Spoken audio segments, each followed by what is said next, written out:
Saya sekarang berada di hadapan Sekolah Menengah Kebangsaan Tuanku Muhammad, atau pada tahun 1940-an sekolah ini dikenali sebagai English School of Kuala Pilah lah. So saya sambung kembali cerita mengenai 4 keluarga Cina daripada Pekan Senaling yang dibawa ke sekolah ini.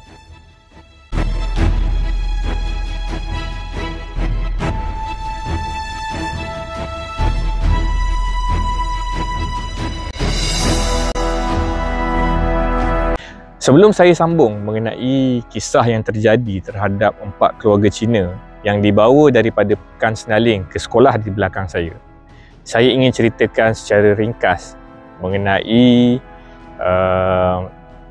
sejarah berkenaan sekolah Tuanku Muhammad ni lah. So pada era perang atau sebelum perang, sekolah ini dikenali sebagai Kuala Pilah English School. Sejarahnya boleh dijejak seawal tahun 1908 apabila pemerintah Inggeris di kawasan Negeri Sembilan, terutamanya di Kuala Pilah, membina sebuah sekolah Inggeris pada tahun 1908 dengan binaan kayu.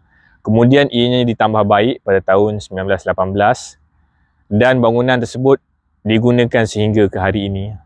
So kalau kita tengok di belakang kita, reka bentuk bangunan ni memang bercirikan lama. Dan perkataan ataupun nombor 1930 di atas bangunan utama sekolah Tuanku Muhammad ni lah.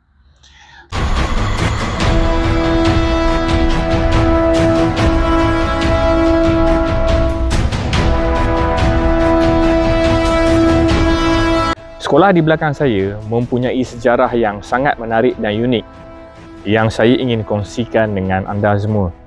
Bukan sahaja sekolah di belakang saya digunakan sebagai Garrison HQ Company ke-7 yang diketuai oleh OC dia, iaitu Kapten Mitsugi Iwata.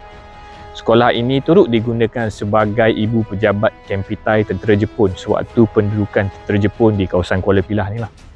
Dan saya percaya ramai mangsa-mangsa yang diseksa di dalam bangunan di sekolah di belakang saya.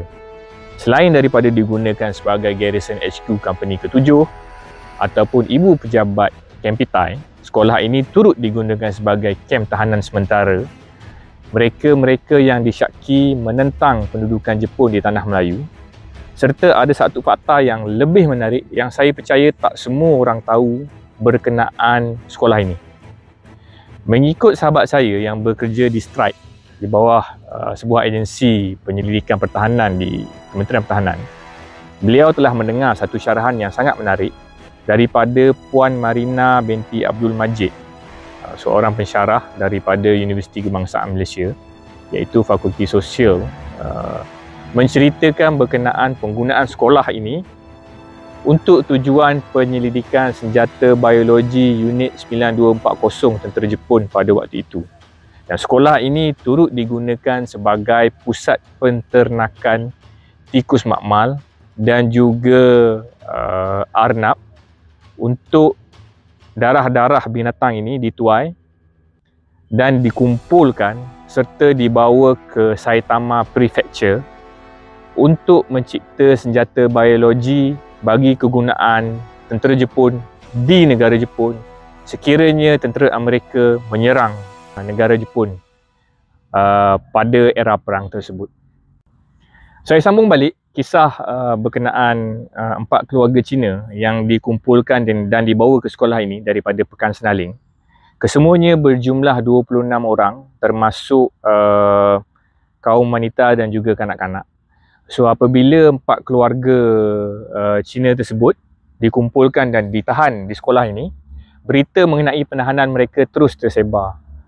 Dan ketua-ketua masyarakat dan sanak saudara cuba untuk datang ke sekolah ini dan membuat rayuan kepada OC company ke-7, iaitu Kapten Mitsugi Iwata, dengan memberikan pelbagai alasan dan penerangan bahawa mereka ini tidak bersalah, mereka tidak melakukan kesalahan, mereka bukan penyokong komunis dan sebagainya lah.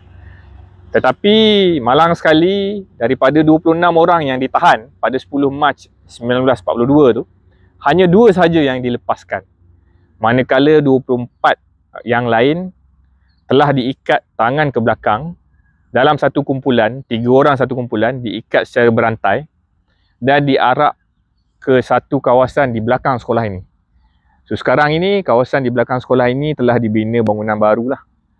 Kalau tahun 1942, di belakang sekolah ini adalah ladang getah. Dan apabila 24 orang diarak dan dibawa ke belakang, didapati telah digali satu kubur cetek, 2 buah kubur cetek, dan 24 orang yang diarak ke belakang ini dibahagikan kepada 2 kumpulan.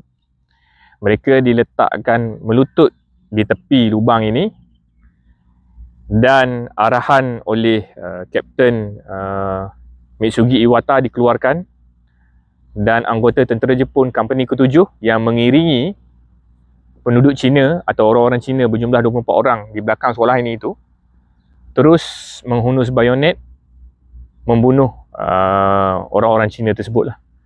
Dan saksi mengikut kertas pendakwaan yang saya rujuk, kertas pendakwaan British Military Administration yang bersidang pada tahun 1947, mengikut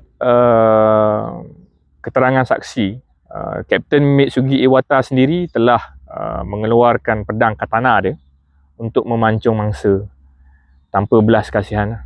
Dan ada seorang lagi watak penting, iaitu Lieutenant Muda Itsugo Goba, di bawah arahan Kapten Iwata turut melaksanakan jenayah pembunuhan tersebut tanpa peri kemanusiaan.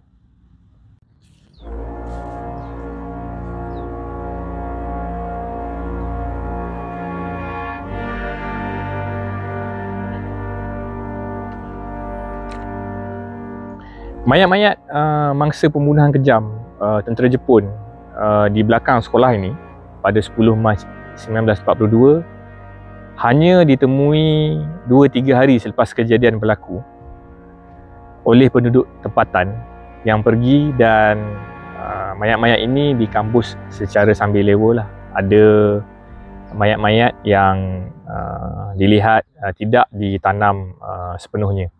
Dan tentera Jepun tidak membenarkan mayat-mayat ini disempurnakan bagi tujuan untuk menghina orang-orang Cina, kerana tentera Jepun yang sebelum itu berperang di Manchuria, unit yang sama iaitu 11 Regiment 5th Guard Division, mereka berperang di Nomonhan, Manchuria. Mereka tahu bahawa orang-orang Cina perlu menyempurnakan mayat-mayat sanak saudara mereka sekiranya ada yang meninggal. Sekiranya mayat-mayat ini tidak disempurnakan, mereka akan datang kembali sebagai hungry ghost untuk mengganggu sanak saudara yang masih hidup. Jadi, mengetahui kepercayaan orang-orang Cina, tentera Jepun yang ditempatkan di sini di bawah arahan Kapten Iwata mengarahkan supaya penduduk tempatan atau tentera yang ditempatkan di sini untuk tidak menyempurnakan mayat tersebut lah. So, kubur yang terletak di belakang sekolah ini telah dikambus secara sambil lewa dan dibiarkan begitu saja. Tetapi pembunuhan pada 10 Mac 1942 ini tak terhenti di situ sahaja. Ianya bersambung pada 15 Mac kerana Kapten Iwata pada waktu itu bersama Lieutenant Muda Itsugo Goba mungkin sudah dirasuk ataupun mabuk darah, dan mereka kembali membuat keputusan untuk pergi ke Pekan Senaling mencari seberapa ramai orang-orang Cina di sana untuk dibunuh. Dan kita akan kembali ke Pekan Senaling untuk saya ceritakan kisah tersebut. Jom.